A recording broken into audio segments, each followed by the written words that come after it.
All right, so we're at the Apple Tree Guild here, and we have these ropes on the branches.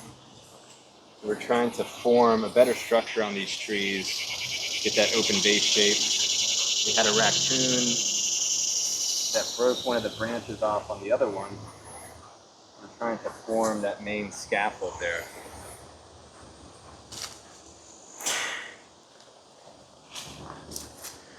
So as we're walking through, we got strawberries.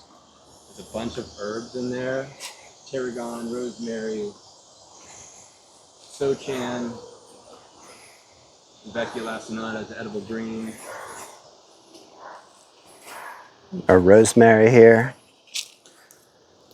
Rosemary. More strawberry. So as we're walking through here, tell us a little bit about the long-term vision of this property. What do you hope that it becomes, or what are future plans? Yeah, the full vision, if we're gonna lay it all out, is every parts of the yard has some sort of transformation that it's undergone, and we're kind of waiting for a couple bigger infrastructure pieces to fill in some of the walking paths. But ultimately, I think the big piece, if we're to move forward on it, is going to be a semi-in-ground rectangle pool, and we want to, via geometry, harmonize those waters. And then once we have that, then we could have our walking paths through a nice little pond with a creek coming through here. Up here in this corner, a little meditation area.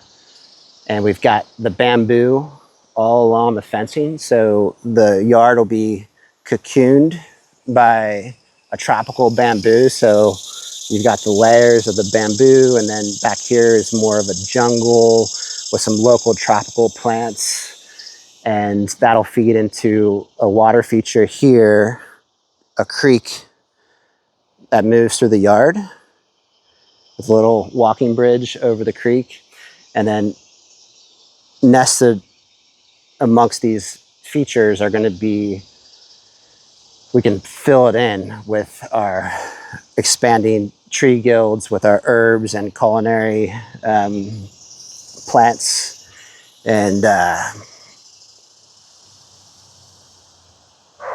yeah, I think the vision is really just to feel like we're in a little oasis back here. Yeah, and then for everybody watching, we just live in Mount Pleasant. We're in a neighborhood in Mount Pleasant with our backyard.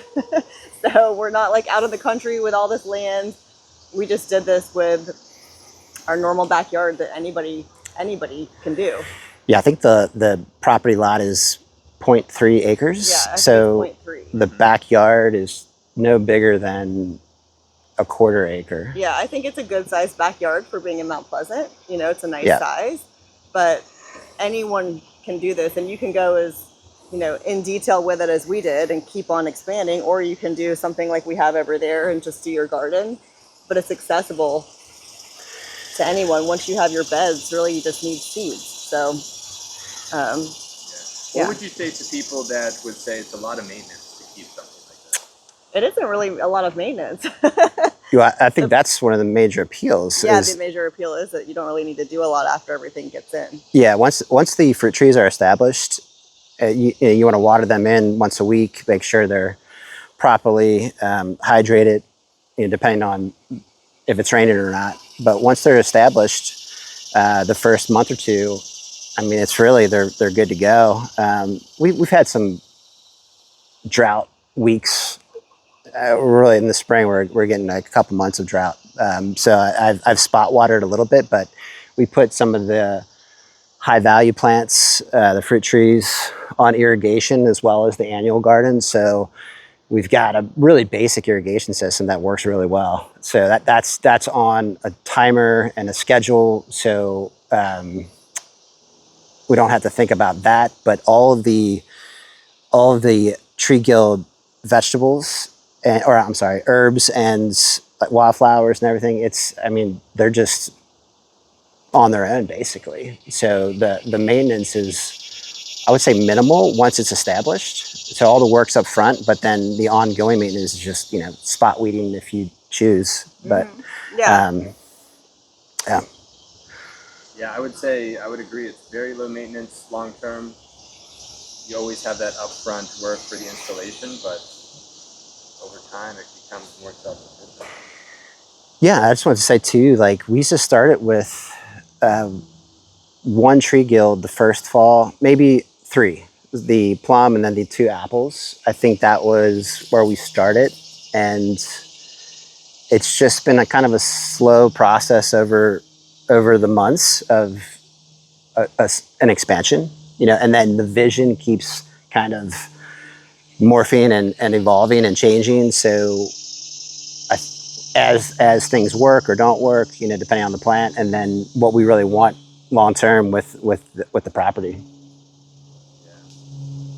Yeah, so what would you say to somebody if you could say one thing to a person watching this video of why this is a good idea as opposed to a more traditional landscape? Oh, it changes your entire feeling of your backyard from kind of walking out where it's a little bit more desolate, or you kind of walk out and look at your grass like, oh, I need to cut the grass today, to a more magical garden. It's like the secret garden. Ideally, eventually we won't have hardly any grass, just enough for the dogs to do their business. But just a quick little story, we were kind of just for funsies looking at different properties, and I'm not gonna say we were serious about moving, but you know, open to whatever. And um, Beth told Charlie, her son, and um, he got upset. And she's like, "Why are you upset?" He's like, "Well, we can't move because of the backyard." And he said, "It's so magical." Yeah. And like that was his instinct of right away was the backyard.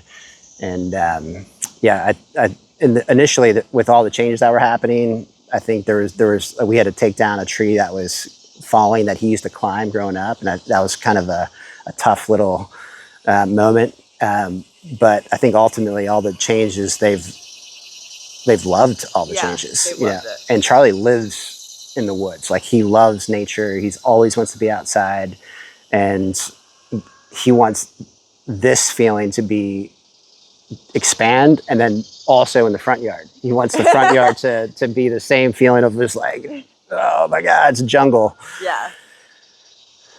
Yeah, it brings a lot of life to the space. It does. It brings a lot of life. Yeah. Yeah, and we've started to expand to the front a little bit. We got a pear tree out there, pomegranate tree, some milkweed, native flowers. Yeah, we just kind of started on the front, and we've talked about the vision for the front, but the front's kind of not secondary, but you know, we're just getting the initial fruit trees established, but like the pomegranate and the pear, so that's in, and we'll probably do some bananas and things like that. But I don't think we'll have any more fruit trees necessarily that need to be established early, and then we'll kind of just move into the front here after we wrap up the back. Yeah, but also speaking to that with the kids, when they opened up the front door and saw what you had planted out there, Ben, Blakely goes, "Oh, more plants!" and went running out there. She was like so excited to see the plants. She was touching every plant. It was, again, like, I feel like plants are their Christmas. Yeah. Yeah, I think it's cool to see the excitement in the younger generation, so they carry that on throughout their lives. Yeah. Become interested early. Yeah, well, thank you for taking us on a tour here. Yeah. It's looking really good. Yeah, it's looking good.